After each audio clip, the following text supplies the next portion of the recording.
Welcome to the Recruitment version. This week's episode is our Halloween special.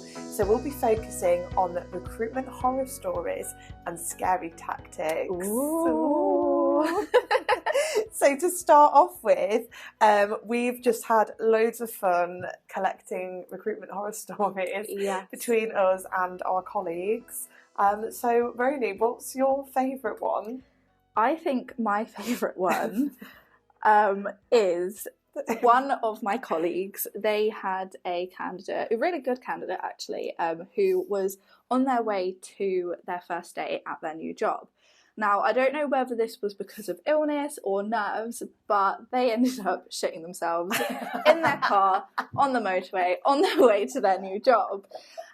Instead of, just, I suppose, making up a more palatable lie or something like that, they were worried that, it would seem like they were bailing on their first day or too nervous to show up. So to prove the fact that that was what happened, they sent a photo of it. They sent photo evidence of their spoiled trousers. Would you do that? If that happened to you? I would rather make up a lie. Yeah, I'd literally say, or something. or I've just run over a cat, like something. Anything Not but that. I've just shit myself. But and it's I'm really the fact sorry. that they sent proof as well.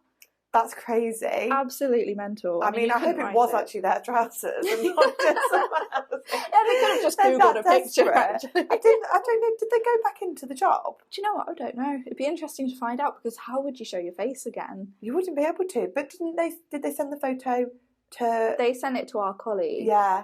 So at least it didn't go directly to the company. So funny. But crazy. That's so absolutely funny. mental. I like the one where, it was put in our work group chat about the guy that's profile had been hacked. Oh, yes. And his CV somehow had been hacked and changed to make him sound like a porn star. Yes.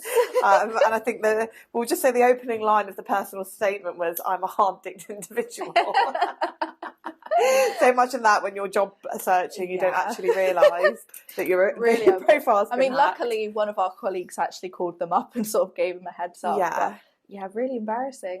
They must have been editing it on maybe like a computer in a public library or something like that. Or someone like a sibling or a friend or someone. It was funny, yeah. Especially if they're a group of lads, like they think it's hilarious just to change it all. Yeah. But no, that one is funny. Mental. I like the ones where, you're sort of trying to catch candidates out in lies, because they do it all the time. All the time. Humans lie, but candidates do lie a lot. It's like they're a different breed of human. Yeah. Even though we've all been candidates ourselves. Yeah, we're all candidates at some point in our lives. But, I like the ones where they've been called out. So my favourite one is one of our colleagues. They were on the phone to a candidate who was saying that they were running late for, I'm not sure whether it's an interview or first day at a new job, but, she could tell that they weren't even in the car. So she said, beep your horn to prove you're in the car. And they just hung up and blocked her. Fair play. I don't know if I'd be able to think that quick on my feet to say beep your horn. But you would, because I can imagine the candidate was like, that's awkward. You'd have no reason to say, I can't. Because if someone said that to me and I wasn't in the car, I don't know what, I'd probably panic and do the same thing.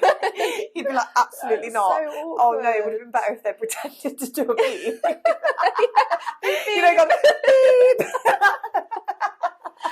No, that would have been too much. I've had here another really funny one.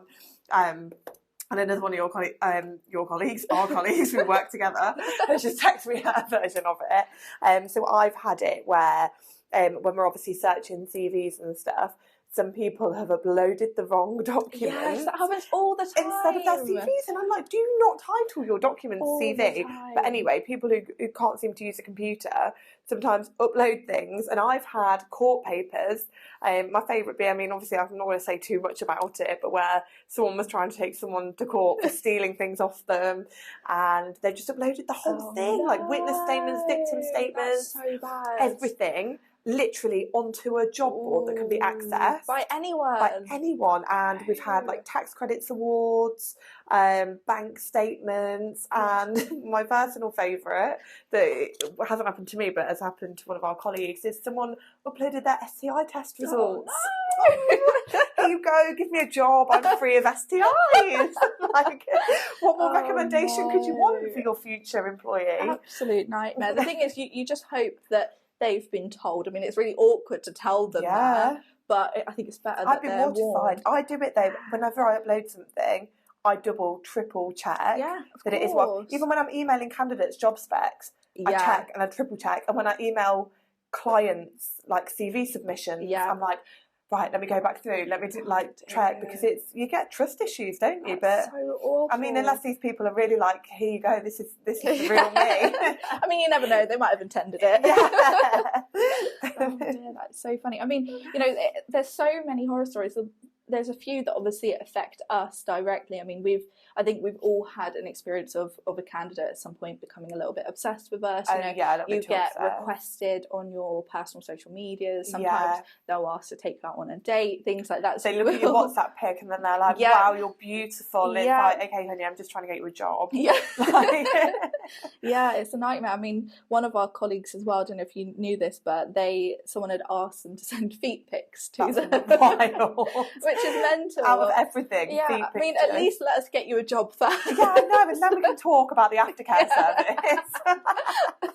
But no, I think it is, and I think sometimes, obviously, candidates just kind of try and to blur the boundaries. I mean, I don't know whether that's how some other agencies work. Yeah, I mean, you even get candidates calling you at 4 a.m. in the morning, and at really random times. Or I had someone try and call me at 11 p.m. on a Friday night, and I thought, no, I do. Absolutely not. I'm happy to work outside of hours, but not 11 p.m. Friday night. And you're obviously out and thinking about it, thinking about work, and you're trying to ring, or you're going to be drunk, or it's a pocket dial. Yeah. And when you get someone drunk pocket dialing you, it happens to me all the time. And then you're trying to explain who you are. You're like, I'm a recruiter, and they're like, why are you ringing me? And you're like, no, you rang me. It's 11 p.m. on a Friday, just go away. It is wild. And we've had ones as well where I've heard of people being sent to the wrong places for interviews to different cities. Yeah, I know someone that one of our colleagues knows of, who was also a recruiter, had sent someone to the wrong airport. It was the hiring manager was going to be flying back through the airport essentially. So they'd planned to meet the candidate in the Costa in the airport. Yeah. And they'd sent them to the wrong airport. That's crazy. So, imagine you'd be there I'm in Costa, where are you? Apparently that's what happened. That's crazy. Absolutely crazy. Or there's ones where a candidate said something in an interview, the hiring manager's told you what they've said, and you're like, right, they've not got the job, I'm so sorry, mate, that they've said that. And then they're like, no, I've actually hired. That one that happened to one of our colleagues, where he sent in the guy was openly like, I got sacked from my last job because I was caught with the cleaner in the cupboard. And then he actually got the job. Crazy, isn't it? It's wild. Absolutely. They probably rated the honesty. They thought, you know what? Yeah. And to be fair, if you're gonna say that you've been fired, at least it's a different reason. Yeah. I mean, I had something the other day where I don't know whether it was intentional, but someone had given a girl who they were planning on going on a date with my number. So I don't know whether I'd actually called that person. I thought, I'm just going to give them a recruiter's number, or it was just an accident. But I had someone text me and say, oh, hi, James. Are you looking forward to our date tonight? And I was like, I'm actually a recruiter. And I'm definitely not a James. No way. What did you say? I mean, I could actually get the messages up, but she was basically saying, oh, are you looking forward to the date tonight? I said, oh, sorry, I think you've got the wrong number. She said, sorry, who's this then? I said, well, not someone who would describe themselves as handsome, because she'd originally said, hey, handsome. Yeah. So I sent them a picture of us and a couple of my colleagues, and they said, whoops, definitely not James. Apologies for the confusion. Really awkward, because I think, with recruiters calling people all the time, we're calling people who don't have our number saved. So it might be the case of, someone's asked, hey, can I have your number? I thought, right, let me just take a random 07 number from my recent call logs and give them that. And then just give them that one. And then we're like, we're not actually a dating service. No. We're not a dating agency. We are a recruitment agency. No, we cannot get you a new boyfriend, but we can get you a new job. Yeah. I've had it as well. I've literally just remembered where we've rang and so we're ringing, and then someone's girlfriend has answered the phone. Yes. And they're all the like, who are time. you? And Yeah. I'm like, it's Lizzie. Why are you calling my husband? Yeah, why are you calling my husband? I mean, his CV's online. Yeah, right. Well, no, honey. They're like, oh, what job is it then? Yeah. Where is it? He's actually got a job, so I don't know. So where have you actually got his number from then? I've had that loads of times. Yeah. It's crazy. They, I think a lot of people do get insecure, don't they? So they're seeing an 07 number. They probably think that if we're calling about a job, we might be calling from a landline. So they're like, no, you're lying. Like, he's cheating on me. Yeah, Who literally. are you? Where have you actually got his number from? I mean, maybe there's a lucrative way of dating through job boards. If there is, like, let us know. Yeah. But it does seem sometimes, no, it's wild.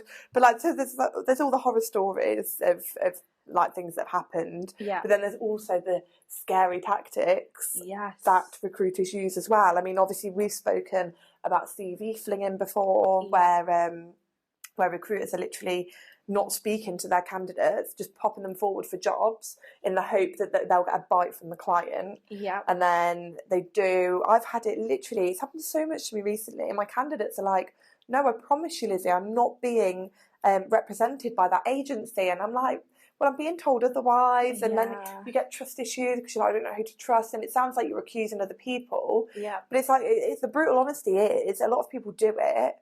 And it's just trying to find out who's actually telling the truth and who isn't. Yeah, I mean, it's similar as well to ghost filling, which is, I mean, for those who don't know, it's essentially you create a fake candidate and you arrange a fake interview for that fake candidate, and then you try and get in replacement candidates, and then on the day that ghost candidate conveniently drops out, but hey, it's okay because you've got real candidates now slotted in for interview alongside them. It's a tactic that quite a few recruiters use, but it is a little bit. It is a bit of a scary one, especially when you don't understand it fully. I mean, from a recruiter's perspective, you kind of moralise yourself as to why it happens, but from an outsider thing, I mean, it happened to one of my candidates, Zane, the other day. He was he'd sent over his CV to me, and I'd sent it on to the client. Yeah. And then when he went for interview, he was like, Lizzie, my CV, like it looked a bit different. Yeah. And I said to him, I was like, well, yeah, like I had changed it and told him. Not changed it in a bad way, but like you just changed little bits to make it sound a bit more. Sometimes people don't sell themselves enough, do they? Exactly. They and in that situation, I had sent it to him, but he hadn't picked it up. Yeah. But sometimes I feel like some agencies do completely change CVs. Yeah, they will. Add on skills, add on because they just want to tick the boxes, don't everything, just to get the interviews filled, which is crazy. Nightmare. I mean, another scary tactic, I think, is pretending to be candidates. Obviously, a big part of our job is to get leads, and there are pretty qualified methods to get them. But some recruiters or some recruitment agencies, as standard practice, they'll put up a fake CV online so that recruiters call them, and then they pretend to be a candidate, and then they say, oh, what's the company? So that they get the lead. Or alternatively, they might call up a recruiter, pretend to be a candidate, make up a whole fake profile, which really isn't hard to do, and say, oh, before you book me in for interview, can I just ask who the company is? And then bam, they've got their lead. So it's a little bit unethical because it is sort of swiping in and stealing a job from another agency. And that's why we have to be so cagey when we're answering. And I know some candidates do find it weird sometimes when to start with you are very cloak and dagger, because it's like, are you actually a real candidate? Are you not? Yeah. And that it just links back to the trust issues that just come from everything. Absolutely. But it is, and it's like the whole ghosting situation as well on both parts, like candidates ghosting us. I had a position a couple of weeks ago where I had 5 interviews booked in and they all dropped out on that morning. Oh, no. And I got ghosted by half of them. Yeah. And it's just like trying to explain that to a client is wild. Yeah. And then trying to explain it to candidates, they're like, but I didn't want to go, I've got another job now. Yeah. Or they're like, oh, I don't really want to work at the moment. It's like, oh, I wish we all had that luxury. Yeah. No, I mean, that's the thing. There are scary things within our industry that are, maybe problems that need to be addressed. But obviously, we started the episode on a positive with those sort of funny horror stories. Yes. So we just thought it'd be a nice little discussion to have just ahead of Halloween. And we hope you guys enjoyed it. Yeah, and if you've got any horror stories as well, because we love to hear them, please comment and drop them below because we would love to hear them. Absolutely.